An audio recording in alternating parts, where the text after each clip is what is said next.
एक बार की बात है, एक छोटा सा गांव था जहां जीवन अपनी लय में चलता था। वहां 10 व्यक्ति थे जो कोढ़ की भयंकर बीमारी से ग्रस्त थे। इन लोगों को समाज ने त्याग दिया था और वे एक गुफा में रहने को मजबूर थे, जहां से उन्हें मोहभंग और अकेलापन ही मिला। एक दिन जब यीशु मसीह उस गांव से गुजर रहे थे, तब उन लोगों ने दूर से ही उन्हें देखकर पुकारा, हे यीशु, हे गुरुवर, हम पर दया कर। उनकी आवाज में डेस्परेशन और उम्मीद दोनों की झलक थी। यीशु ने उनकी ओर देखा, उनके चेहरे पर दया की मुस्कान थी। उन्होंने कहा, जाओ और अपने आप को याजकों को दिखाओ। इस एक वाक्य में इतना विश्वास और आशा भरी थी कि वे सभी तुरंत चल दिए।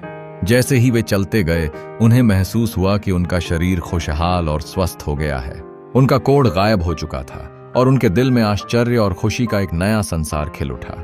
इस अद्भुत चमत्कार के बावजूद उनमें से केवल एक व्यक्ति वापस आया।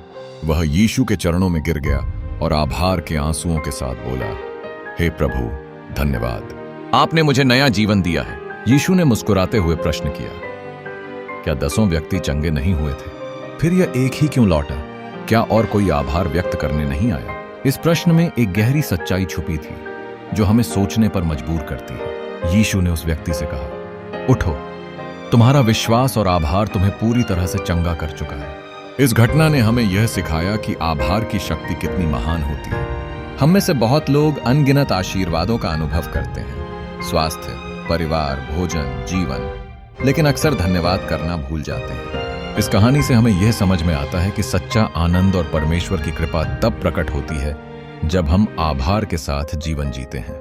आभार केवल एक भावना नहीं है, बल्कि यह एक चाबी है जो दिल का और स्वर्ग का दरवाजा खोल देती है।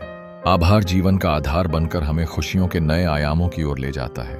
जब हम आभार और विनम्रता के साथ जीते हैं तो वास्तव में हम अपने जीवन के ताले को खोल लेते हैं।